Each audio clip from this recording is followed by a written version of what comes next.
distinguished guests, ladies and gentlemen, I want to thank ICD for giving me this chance to share with you my view about religion and world peace. World peace has already been our aspiration. I believe that the ideals of religion can contribute to not only a healthier state of mind, but also world peace. Buddhists believe that a person is made of two parts, a body and a soul. If there is only a soul without a body, then it's a spiritual. On the other hand, if there is only a body without a soul, then such a person is mentally handicapped. This tells us how important the spiritual life is. If a person doesn't have a spiritual refuge, they will soon be without energy and passion. They would have no interest in anything in the world and be in a state of the self-pity. Imagine a person following their dream when they are certainly hit by the failure. Their world feels dejected or even fall into depression and end up developing a mental illness. That is why religion plays such an important role today. Religion teaches us to be tolerant, compassionate, and grateful. Therefore, religion has a great impact on how we think, act, and speak. If you look around, then you will find that people with religious beliefs live a happiness life than those without. Moreover, when a person has a spiritual refuge, they would be able to entrust everything to the hands of God and the Buddha. Just as the children who suffer from the fear can always go back to their mother because their mother offers comfort and security. Religion offers a true sense of security. The love in the relationship on earth is driven by desire. It is only temporary, however. The love that religion brings to us is true love. Love of the selfless devotion and love that lasts forever. I hope that through the ideals of the religion, there will be no more fights and wars. Instead, compassion will be spread far and wide. We should treat those older than us as our parents, those younger than us, as our sons and daughters. On this planet, we rise and fall together as one big family. We should join hands to make this global village a more peaceful place for the next generation and generations to come, so that they also can be free from wars. Thinking about our father and mother, so many of them have experienced difficult time during the Second World War.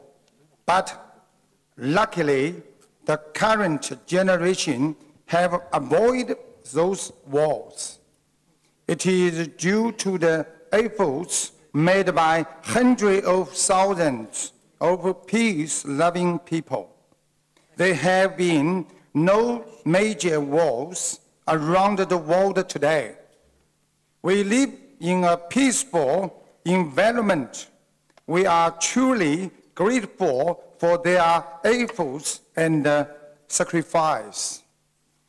Buddhists promote peace, so we called upon our religious leaders to work together for world peace, regardless of who you are or where you are from, for the common interests of all the research of the human beings. Let's forego our self-interest and embrace everyone on this planet. Today, kids can grow up happily, and parents can go to work in the stable society.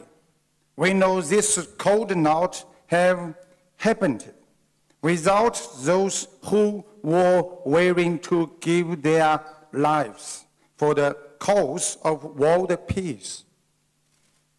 Like Nelson Mandela, his story has inspired so many of us.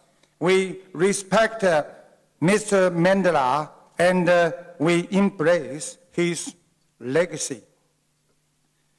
Buddhists often say, when we see other people suffer, we share with pain. If we truly feel the pain of others with our deep sense of compassion, then no hatred or fights would arise.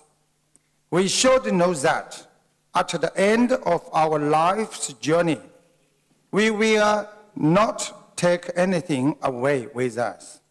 This is what we mean by we don't truly own anything in the Buddhism. In other words, we can treat the time we spend on this planet at the short and temporary stay. If we look at things this way, they will know that during this short stay, there is nothing in this world we should be attached to. Let me tell you a true story. In the 2011, the Brisbane in Australia was hit by the worst flood in the years. A friend of mine had a house by the river. He locked up his house and left for a business meeting at the Philippines. Around that time, but when he returned to the Brisbane, he could no longer find his house. His house was gone. The house has been swept away by the flood. This story shows us what Buddhists mean by nothing is permanent. What you have today can disappear tomorrow. We have to understand that all the things we see in the world today are empty by nature. So at the end of the day, we don't really own anything. We didn't bring anything with us when we were born, and we can't take anything away with us when we die. What is the implication for the peace with them? I think the key thing here is we need to learn to let go. If we truly want peace, then we must let go of our ego. When everyone is willing to work together for peace, then true peace will certainly arrive. I deeply hope that the ideals of the religion can touch everyone's heart and transform our minds so that this world will be filled with love and our dream of the peaceful world will soon come true.